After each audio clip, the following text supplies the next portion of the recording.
Hello there fellow NPCs, I'm Scythe, and today we're getting back into the house in Morgana. We have just gone through ending 1 and 2, which are both bad because you end up, essentially dying in both cases. Question is if I were reborn or not and stuff like that. That's not important. However, now we have gone through past that, and we have told the maid that she is actually Giselle, that the white-haired girl never existed to begin with, and that she is the one that that I love, that we have a history with, and she refuses to believe it. Now, I'm going to go with a I won't force her in hopes that it's also going to be a short ending, essentially, and then we can go back to not remembering isn't an option. So yeah, let's go through the last that we have going on here. We've only gone through 4 doors and there's supposed to be 8, so we'll see just how much there is left. But yeah, let's go. I won't force her, as I said. I can't force her to do something she doesn't want to. If she doesn't reclaim herself on her own, I'll never get to hear her say my name again. But if she wants to leave all that behind her, then it's not my place to interfere. I've done things that would warrant her wanting to rewrite her past, erasing me entirely. But I think, more than anything, I'm afraid of hurting her, or breaking her any more than she already is. No, mine is a more cowardly fear. I'm just afraid she'll no longer take my hand. All right, then. What should have been behind the door was our life together. But for her, there's nothing but misery there anymore. In our time together, and in me. Forget everything I've said. The tale within the 4th door was the whole truth. I can live with that. I would just ask you to allow me one thing. To remain by your side. Of course you may. I was the one who asked you to forget about everything and live in eternal darkness with me. Right, because she's Morgana. What a silly question. Did you think I would ever say no? Right. You did, didn't you? Yes, I did. Were it not, I will banish the memory. I'm sure you were simply disoriented or having learned who you are. There is nothing to fear. Only happiness awaits you. I am getting excited now. What should we do first? Oh, I know. We should throw a party in commemoration of your decision to remain here with me. Right, I didn't even think about that, because she is pretending to be, she is Morgana, she thinks she's Morgana, and she still loves me. That's the thing. Regardless of who she thinks she is, the only thing she knows for sure that is true, is that she loves Michael. I shall prepare the most wonderful feast, my sweet girl. Yeah, okay, so she still sees the white-haired girl, huh? So you forget all about him, alright? If that is what you desire, I will never be anyone, ever again.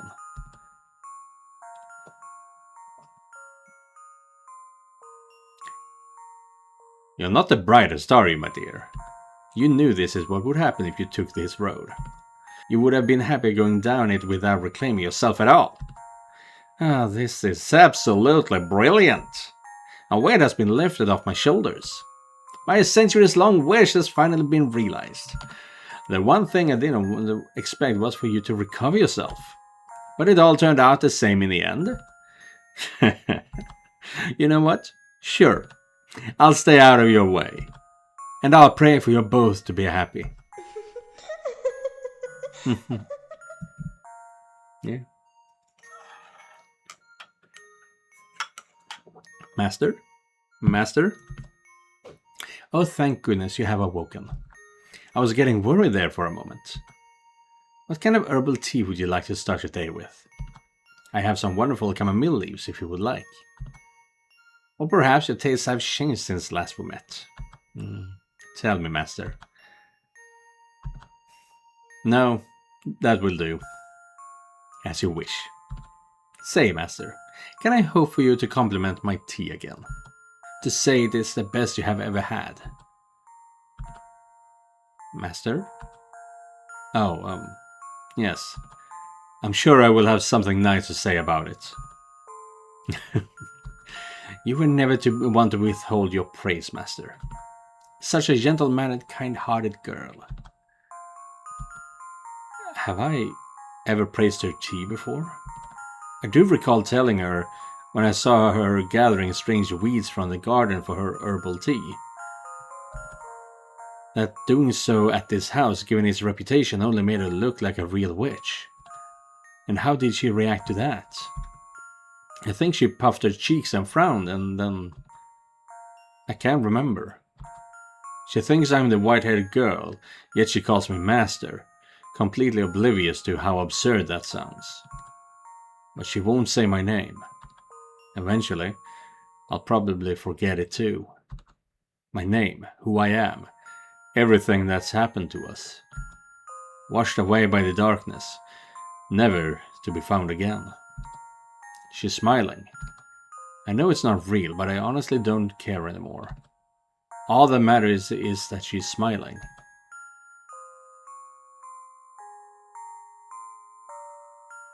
All that matters is that she is smiling. Bonjour, poupée. Poupée? I think so. Yeah. And that was over and done in 7 minutes, so I'll see you guys real soon. Not remembering isn't an option. We have to tell her the truth. No matter what she says, I know I'm right. And if she doesn't reclaim her old self, I'll never get to hear her say my name again. I know I'm being selfish here, but I can't do that. If you're afraid of what you might find, we can remember together. I haven't gotten everything back yet myself. So let's open the real door. Together. There are no other doors to open. But there is. One that can only open by your hands, because it exists between the two of us. Not a door with physical form, but a door to your heart. The door to... I grasp her unnaturally cold hand, a hand that, long ago, once had warmth. If she can't lead the way, then I have to. I must pick up the pieces of our erased history so we can both reclaim ourselves. Find the actual truth. No matter what we may uncover, I will not let go of this hand. No, I mustn't let go of it. Darkness falls over the world around us. The floor upon which we had been standing flickers out of existence, sending us dropping into an endless abyss. The dark pit, this, is her door. Her history. Her heart. Let's try this one more time. It's not a sweet story by any means. It's a story of betrayal, anger, hatred. We caused each other pain. But that's the road we traveled. And down that road lies all the answers.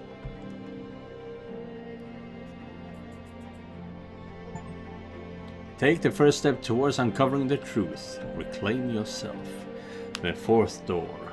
The real fourth door. Oh. The fifth door. 1099. The real door. And I have goosebumps all over my legs. And arms.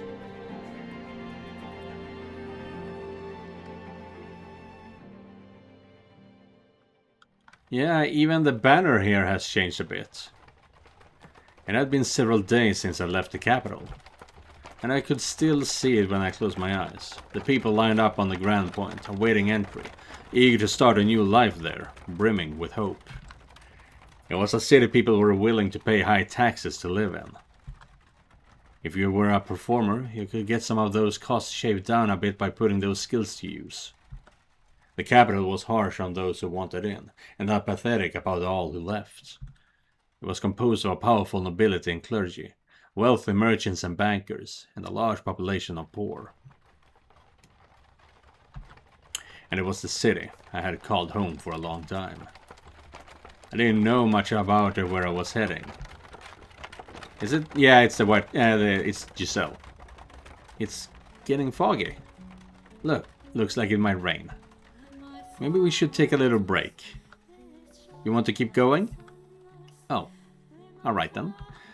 The coachman was frustratingly taciturn. Taciturn? I don't think I've heard that word. He acted as though he had gotten stuck in transporting a prisoner. Though that was hardly a stretch. From this point of view, I was nothing more than a criminal. Even the times he would acknowledge I had said anything, he made no effort to hide the scorn in his eyes. To pretend he didn't regret ever taking this job. And I would just fall silent again. The road was gradually getting narrower. We had long since left the paved city roads behind, and were now traveling along a couple of worn-down grooves in the forest. How did I end up here? Why was I being subjected to this? I was done thinking about it. The more I thought on it, the less fair it seemed. The more I remembered, the worse it hurt. All I could do anymore was close my eyes and weather the storm. Deep within the dense woods, a mansion appeared before us like the world fading into view after a dream. It didn't seem to be an especially large house, but it had obviously been constructed with a great deal of care, and it was, thankfully, not standing in ruins. This deep in the forest? The carriage came to a stop, and the coachman climbed down, signaling with his chin for me to get out. Thank you, very much. You must be tired after such a long journey. This is the mansion I'm looking for, yes? But the driver didn't even acknowledge me, getting back onto the carriage and setting off into the forest. He seemed to want to get as far away from here as quickly as possible. He could have said something. Oh well. It was about all I could say anyway. Oh well. I couldn't blame anyone for my being here, or for his wanting to get out. I should get going, I guess. Getting a better look at it, the house windows were, strangely enough, all shuttered. It was probably dark as pitch inside. Does no one live here? But if that's the case, then why was I placed my hand on the front door. Such a big door. What if I couldn't get in? I had no idea what else there was in the area. If the door didn't open, then I would die here in the forest. I've come to accept much, but I was not ready to forfeit my life yet. Please open. It's not locked, I guess. The door was heavy, and though it seemed to protest my attempts to enter, it still opened much easier than I was expecting. I was worried over nothing. Looking in, I got the strangest impression that light was being swallowed up in the mansion's depths. Rather than going inside, it felt as though I was about to step outside the boundaries of this world. When I closed the door, it was so dark I couldn't even tell where I was walking. I wonder if the windows open. Though I managed to fumble my way over to a window, it was tightly shuttered, and the shutters caked with rust. I was probably not getting it to open without a fight. Darn, not a hint of light. I couldn't even see my hand waving in front of my face. It felt as though the floor would have fallen out from under me and I would sink into eternal darkness if I didn't watch my step. Fighting back that fear, I slowly walked forward, tracing the wall with my hand. There was a door at the end of the long corridor. I pulled it open, and a wisp of bone-chilling air brushed past me. It was too dark to see anything, but I could feel something different present in this area than the rest of the house. Uneasiness grips me. Hello? Is anyone here? Please don't tell me it's actually abandoned. I suppose I can't know without looking around a bit more. My voice simply disappeared into the void. No response. As I pushed forward through the freezing air, for a split second I spotted a shimmer of light. Squinting my eyes, I was able to make out a large window. Unlike the others, it wasn't shuttered. What do we have here? Drapes? I see a little light beyond.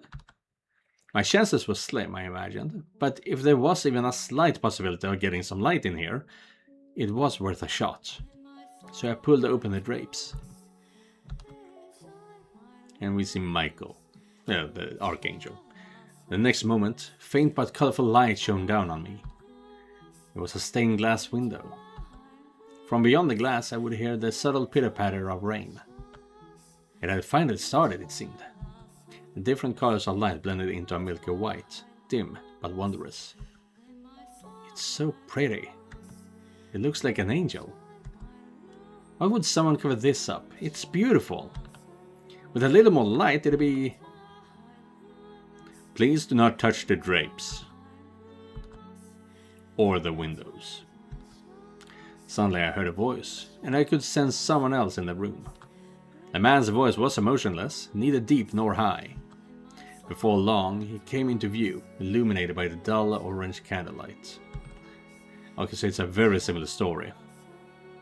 But instead of what? Instead of being just a girl, she's someone else. Oh, right, because she still remembers the story of the girl who loved Michael, but she couldn't bear being that person. She removed herself from it, and what was left is the white-haired girl. Something like that.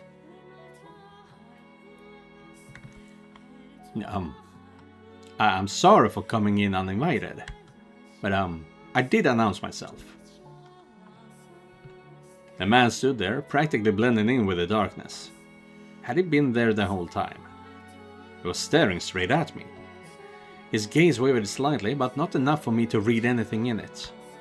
Then again, I could hardly make out any detail at all under the light of a single candle. Is this, your mansion? It is. Thank goodness, I was afraid it was deserted. I suspect you would have preferred it if the house were abandoned. Oh no, not at all. I would be scared to death staying in this dark mansion all by myself. I'm sorry. No ill will intended.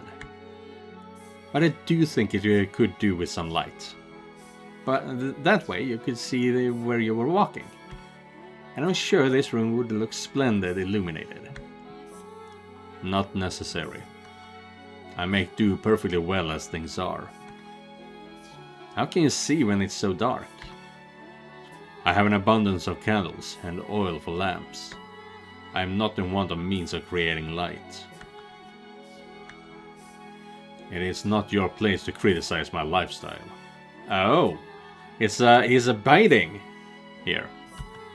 If you need light, you are free to leave. If you are in need of money, help yourself to some of the furniture. Yeah, that's why everyone is saying it, because it's the one of the things she remembers from her first encounter with him. There's a village not far from here. Trade it for food, then make your way to a larger town. I am no longer able to freely return to the city. I cannot go back there. Please, don't chase me out. I see. And do you ask this of me aware of how people refer to this mansion? They say that a witch lives here. Not merely a witch. A cursed witch. If you remain here, you too shall likely suffer your own destruction. You're worried for my well-being? Witch or not, my mind is made up. I was sent to this cursed witch's mansion to atone for my transgressions back in the city. It didn't matter what lived here, I had no choice. Which will strike you first, I wonder? Regret or the curse? You seem to be doing just fine. It's only a tale. The witch is real. Very much so. It is not a legend, nor a fairy tale. The witch's name was Morgana.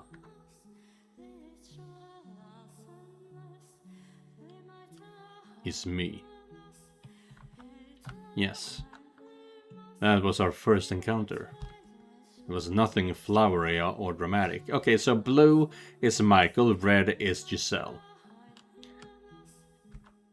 It was rather laced with suspicion and wariness. We knew nothing about one another, and I had no interest in changing that. But nonetheless, that was where it all began, where my history with her commenced.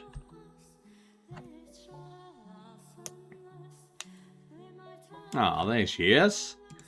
That's the not white-haired girl, but black-haired Giselle. The woman had jade eyes. Open wide, they glimmered like jewels in the light shining through the stained glass window. She seemed to be at a loss for words. I wasn't lying per se. The rumors said a witch lived in this house, and I was the only one who filled that criteria. Thus, said rumor could be interpreted to be talking about me. After staring at me dumbfounded for a few moments, the woman suddenly burst into laughter. Wow! Here I was thinking you were kind of scary, and it turns out you're actually quite funny. What? I never would have guessed you were someone to tell such a ridiculous joke with a straight face. I wasn't. You don't look at all like a witch. I mean, it's dark and I can't really see, but you seem to me like a rather handsome man.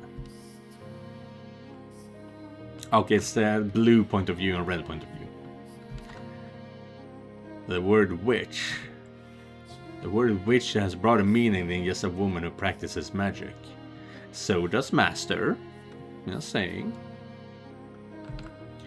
Any unholy person with cursed powers, man or woman, can be considered a witch. I think I get what you're trying to say, but my mental image of a witch is definitely more a woman. So you're not a witch. To tell you the truth, I didn't know who might be here, which had me rather scared. But I think I can make this work. What do you... It's a pleasure to meet you, Master.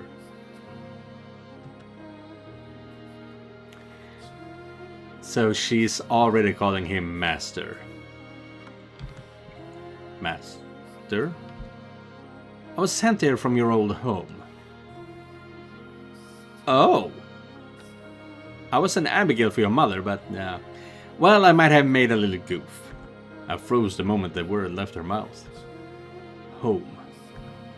It rattled around in my skull, shaking up terrible memories that almost brought me to my knees. Why, after all these years, were they reaching out to me now? And not even sending someone to bring me back, but just sending someone. To what end? For what purpose had they shipped an Abigail out to this remote mansion? What was my mother thinking? Was this another one of her attempts to break my curse? Oh. Another attempt. So they are not completely abandoning him. They... Oh, okay. So they are trying to save him in a sense. What do you mean you made a little goof? My voice came out weak. I did my best to not let it show on my face. It was a teeny mistake. Nothing you need to concern yourself with. What did Mother say about me? Well, it was actually your father who told me to come here. I never really spoke to your mother much. Father sent you? That made even less sense. Why would he have? Did Father even know I was here? No, if he had known, I would have been Who was this woman? And what was her goal in asking to stay here? Well, there you have it. I'll be here for a while. If you need me for anything, do not hesitate to ask. I'm confident I can handle most everyday tasks. Now, where should I begin? Oh, I know. Are you hungry, master? Food. I can't imagine you eat much being as skinny as you are. I turned my back on her without responding. No matter what her goal was, she had been sent from that house. There was no way anything good could come of that, and there was no way I could live with someone who had ties to them. I prayed she would take the hint, give up and leave. Master? And so I kept ignoring her. Wow, that is so interesting. We have seen the white-haired girl's perspective, and it was just that he was awkward and didn't want to talk to anyone. But he is saying he was trying to chase her away by ignoring her. Master? Master! I ignored... Master! I ignored her. Master! What would you like for supper? Nothing! But failed, spinning back and shouting. Her eyes went wide, and then she gave me a sheepish giggle. I glared at her as she fidgeted uncomfortably. Eating is one of the most basic human needs, so if you're hungry, you should really eat. I said I didn't want... What was that sound? Must you ask? That's not a very polite thing to ask a lady, you know. You know, it was a long trip and all I had to eat on the road was dried fruit. I felt like I was some kind of animal. So, what I'm trying to say is that I'm hungry. That wasn't the sound of her stomach growling, was it? I thought lightning had struck in the distance. That's rude. And would like some supper. The kitchen is at the far end of the hall on the first floor. There's a food in the cellar. Help yourself to any of it. Thank you so much. I honestly feel like I haven't eaten in days and I'm about to die of starvation. Oh, and I shouldn't need any help in finding it. I plan on exploring the house anyway. It's rather exciting being in a new place. Damn it, that did not go as planned. Oh well, she can do as she pleases. I'll have nothing to do with it. Oh, Master, are you sure you don't... No. Master! Master! What is it now? My name is Giselle. It's a pleasure to meet you. And your name, Oh, Master... Oh, Master you. I actually left the room that time, making my way back to my chambers. At some point, I would seriously have to chase her out. Especially considering she had to come from that house. But regardless, I was not terribly fond of her.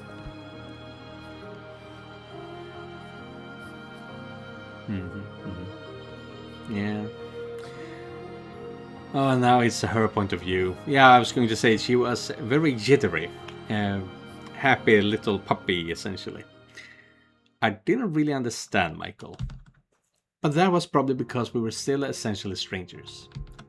Having been sent to the mansion as reparation for my mistakes, I wasn't sure who I might find there. But I was tentatively convinced he wasn't a terrible person. He didn't do anything to me, except stay away. Michael spent most of his time in his chambers, which he had told me to never enter under any circumstances. So we rarely encountered one another in the halls. For that reason, I made an effort to be kind and cheerful on the sporadic occasions we did cross paths. I figured if I kept that up long enough, he would eventually warm up to me. And as new housemates, being able to enjoy our time together was obviously preferable to the alternative. If I did manage to break the ice, I hope we would be able to do some talking. About the mansion, about him, about me. I just had to keep working at it. Michael didn't need me to take care of him. He handled his own day-to-day needs and activities by himself, and in fact, he didn't ask me for anything. An aristocrat who had no use for his servant. I hadn't met anyone like him before. Alright then. That meant about all I could do was clean. I wasn't sure how his room looked, but the rest of the house was, quite frankly, an absolute disaster. The dust was so heavy it was obvious it hadn't been touched in years. Let's get started. It couldn't be healthy to live in these conditions, so I set out to clean each room in the house one by one. That said, it wasn't going to be an easy task. Not because I was bad at cleaning, in fact I considered myself quite good at it, but because it was near impossible to find all the dust and grime that needed cleaning under the flickering light of a candle. I can't understand how anyone sane can live in this dark. What's wrong with him? Maybe he's actually a vampire. Oh god, that would be something. I can see it now, him sneaking out every night to suck the blood of pretty girls. Priceless. That means I'm in trouble. Look at me, Miss One-Woman Comedy Show here. Yep. If I am able to get him to warm up to me though, maybe that'll give me a little more room to make some changes. I like opening some windows. No light and no fresh air. No thank you. Anyway, I set the candlestick down, I pulled over a chair to stand on and started wiping down the shelf.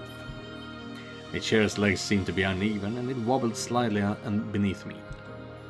So many books. I wonder, do they all belong to him?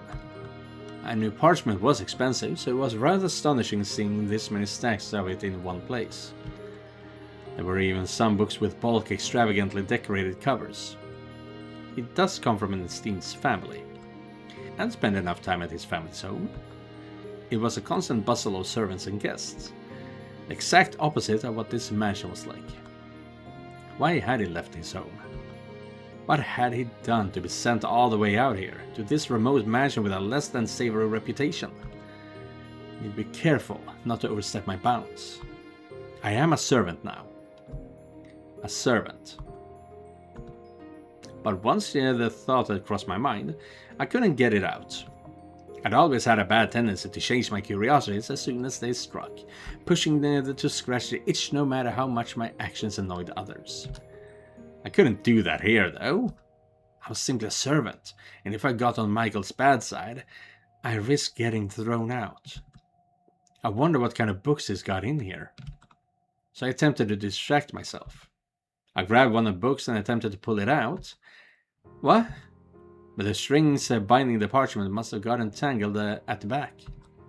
Wow! Because the books on either side tilted back with it. Ah! And then the entire row came crashing down on top of me. Ow! Oh, for cripe's sake! I had fallen off the chair and the downpour of books was still coming down on me. A mountain of dust with it. Seriously? What are you doing? What? Suddenly Michael was there, looking down on me from a little ways away. There was, as usual, not much I could read from his expression, but I could hear a vague trace of exasperation in his voice. I was doing some cleaning and, impressive work. I'm usually better than this. It's just so dark, mistakes should be expected. I really think we should open some windows, Master. Get some light, some air flowing through here. I never asked you to clean anything. You did this entirely yourself. But there's so much dust! It can't be good for you. I am perfectly healthy. I don't see the problem. Had he even seen himself? No way some of that skin was perfectly healthy.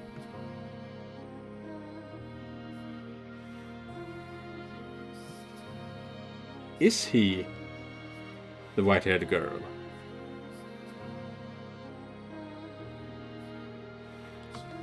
I did find it interesting that both Michael and the white-haired girl were two people with white hair. And the only one who's been around all this time is the white-haired girl and the maid. What was that, Michael? So how do the stories play out if all the white-haired girls in fact were Michael?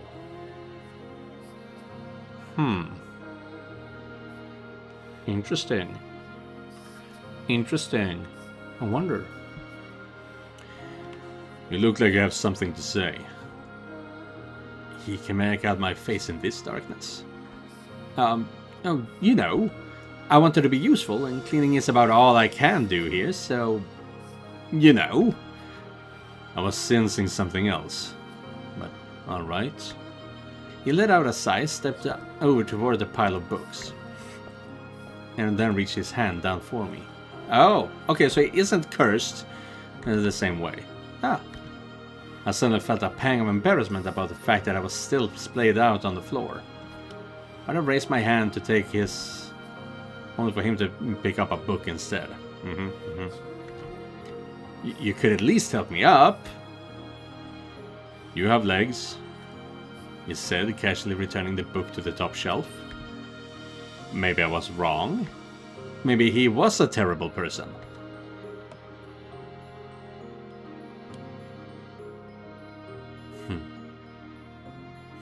That was basically the first day, was it?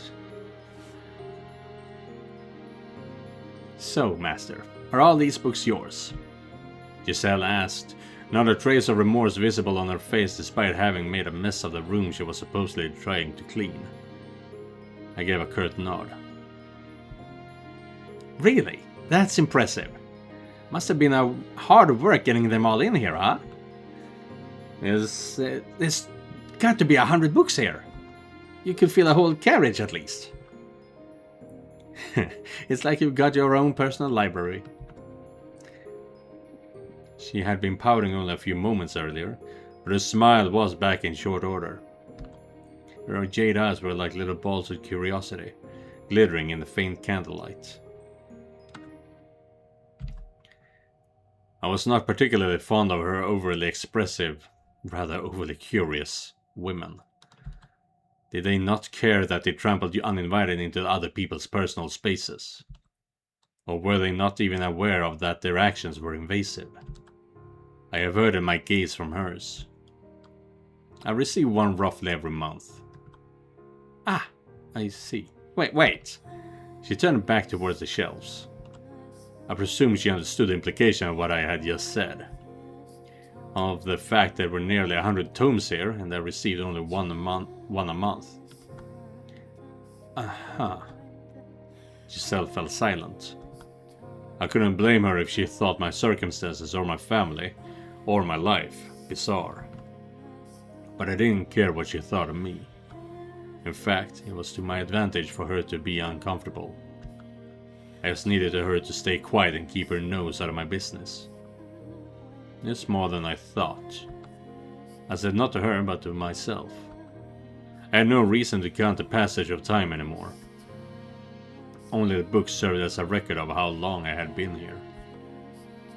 121! What? There are 121 books! 10 years and 1 month! You were counting? I thought she had just sheepishly gone quiet. What an inscrutable woman. You've been here in the mansion for that long? All by yourself? The truth was, there had been times when I wasn't alone, but Giselle had no need to know that. You already know the answer. A look of pity formed in Giselle's eyes. Enough. I never asked for her sympathy. I am here by choice. You mean you weren't banished here? Ah. No restraint, this woman. No. I came here on my own volition. I didn't care enough to elaborate though. Picking another book up off the floor, I brushed the dust off its cover. It was a gaudily decorated tome. That's a very fancy book, isn't it? But apparently, Giselle was unable to take the hint. What's it about? I let out a sigh and opened it to no page in particular, sticking the book out toward her. She was a servant, and a woman. There was no way she could read. Let's see here. This land is hardly suitable for cultivation. I can only produce over sour grapes. I would probably get more out of it if I tore down the fields and made it into a market. Sounds like a lord's diary. You can read. I was caught slightly off guard. It was rare for a noble woman to be able to read and write, let alone a servant. Was she truly what she claimed to be? I had someone to teach me. So is this book any interesting? It's dull, worthless tripe. I can't imagine why anyone thought it was worth binding. Tough crowd. But it's not very often you get to see a lord's diary. I'm rather curious what kinds of things he griped about. Lord or king, what value was there in another's grumbling? There was no knowledge contained within that book. Just emotions, unsightly scribbles. And there was nothing more exhausting in this world than being emotional. If you want to read it, be my guest. That was my intention, but alright. Once I've got the whole mansion cleaned, I'll read it. I told you, you don't have to clean. Oh, I've got an idea, Master. If you're interested, maybe we could read together. Did you hear a word I just said? It's dull, worthless tripe. Still, you might see it differently if you read it with someone else. And I'm sure there are some books here you would enjoy, Master. You're wasting your time. Yeah. The suspicion and restraint budding between us. Something. But that will actually be the end of today's episode. Damn. It is interesting to see how things actually went down. I was honestly expecting a completely different story. But no, it's just the same story, but true this time. It's they had Giselle had changed a few facts in order for it to fit her psychosis, her memory wipe.